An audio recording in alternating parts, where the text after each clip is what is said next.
It's better to be prepared for an opportunity and not have one than to have an opportunity and not be prepared.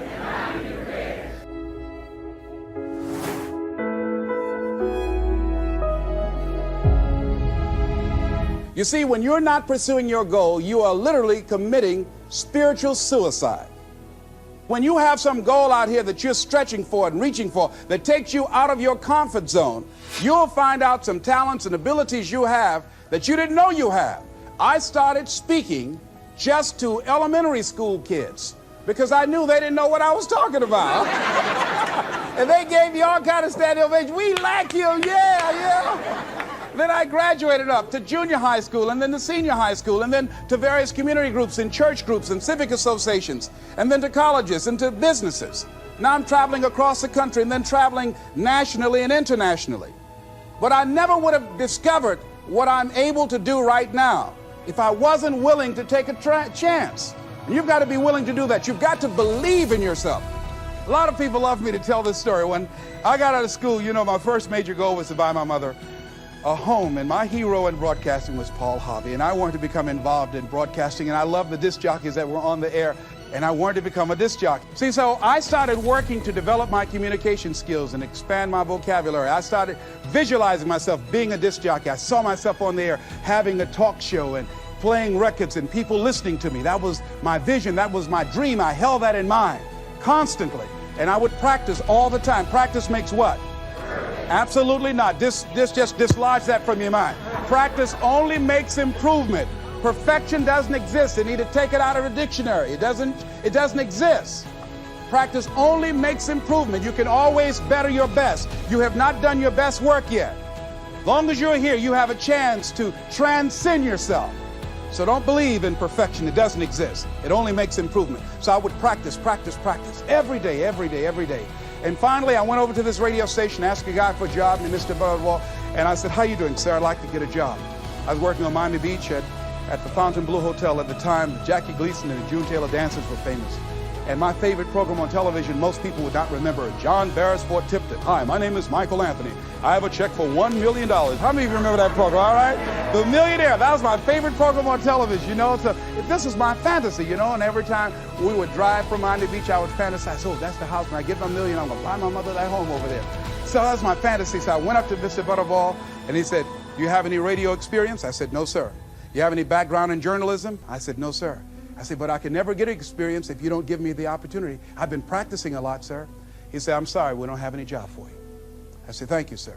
He didn't know my reasons for being there. My reason, I wanted to use radio as a means to earn the money to buy my mother a home. I went back to the radio station again. I said, "How you doing, Mr. Butterball? My name is Les Brown. I know your name. Didn't I just see you here yesterday?" I said, "Yes, sir." I said, "Y'all have any jobs here?" "Didn't I tell you yesterday we didn't have any jobs?" "Yes, sir, but I thought maybe somebody got fired or resigned. I didn't know, sir."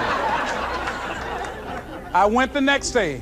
"How you doing, Mr. Butterball?" He said, "Yes." And I just didn't take it personal. "How you doing? So y'all have any jobs here?" "Didn't I just tell you yesterday and the day before we didn't have any work?" I went the next day, showed up like nothing was wrong, like I saw him for the first time.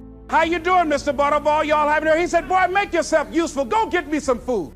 I said, "Yes, sir." See, many times when you want more, you've got to be willing to pay your dues. So I became their errand boy. I would get their lunch and their dinner and all kind of food for them. After a while, I would take the food to them in the control room, and I would not leave until they would ask me to, and I'd watch them working the controls, and I'd memorize their hand movements. And pretty soon, they would trust me with their cars to go pick up entertainers that came into town, entertainers like Sam Cooke, Donna Ross and the Supremes, the Four Tops and the Temptations. I would drive them all over Miami Beach in the disc jockeys' cars. Finally, one day I was at the radio station, and a guy by the name of Rock was drinking while he was on the air. It was a Saturday afternoon.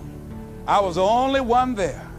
None of the other jocks were available, and I was looking at him through the control room window. Pretty soon the phone rang. It was the general manager. I said, "Hello?" He said, "Les, this is Mr. Klein." I said, "I know." He said, "Rock can't finish his program." I said, "I know."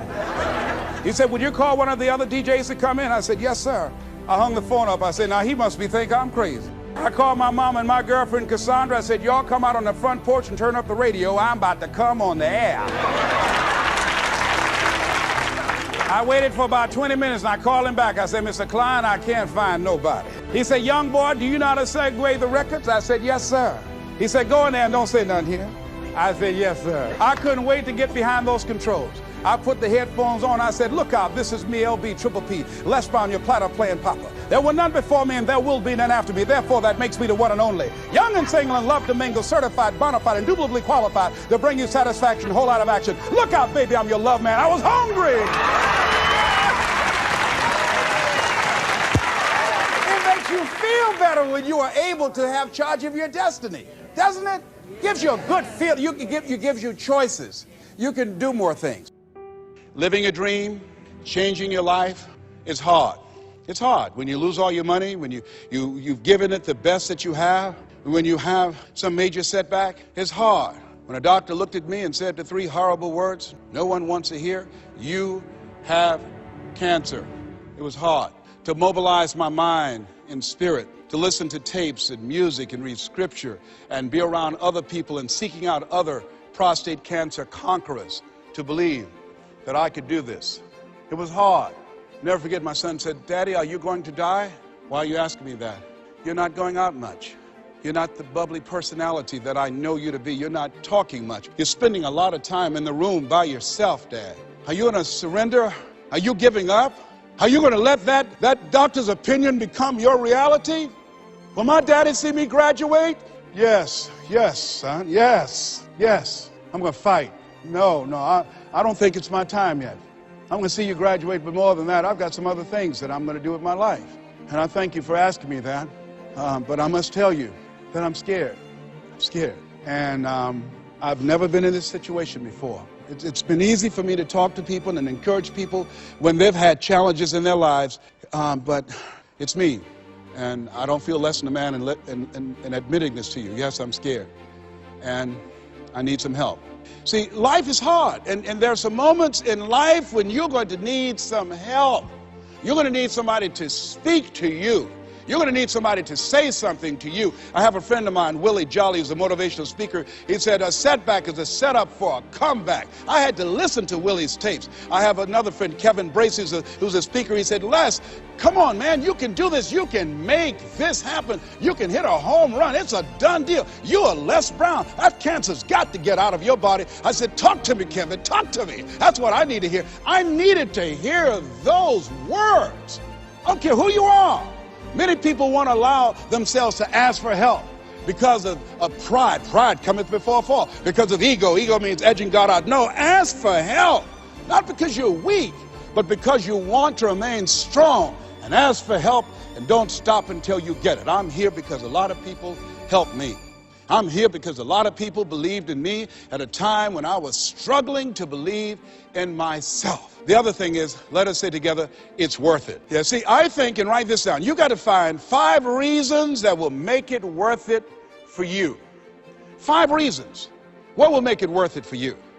Mine was, I want to take care of my mother. Mine was, I want to do something with my life. What will make it worth it for you? Mine is, I want to leave a legacy. Mine is, I refuse to die an unlived life. What will make it worth it for you? Repeat after me, please. You got to be hungry. As you look at your goals and look at your dreams, write this down. You will fail your way to success. See, 85% of people allow their fear of failure to outweigh their desire to succeed. You're going to make some mistakes, and it's okay. Anything that's worth doing is worth doing badly. It's worth doing right if you know how to do it, but if you don't know how to do it, it's worth doing badly until you get it right. You have to be willing to experiment with life. I've done a variety of things, and I had absolutely no idea I have the ability to do those things. Here's what I can say about you, and I don't even know you.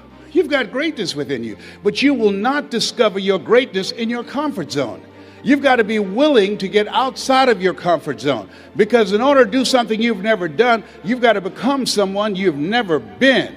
And most people, they go to their graves with their greatness still in them. Maybe that's why one woman said in a moment of anguish, what if you live your whole life only to discover that it was wrong? Here's something else as you think about your goals and dreams. What's your why? Why do you want to do it?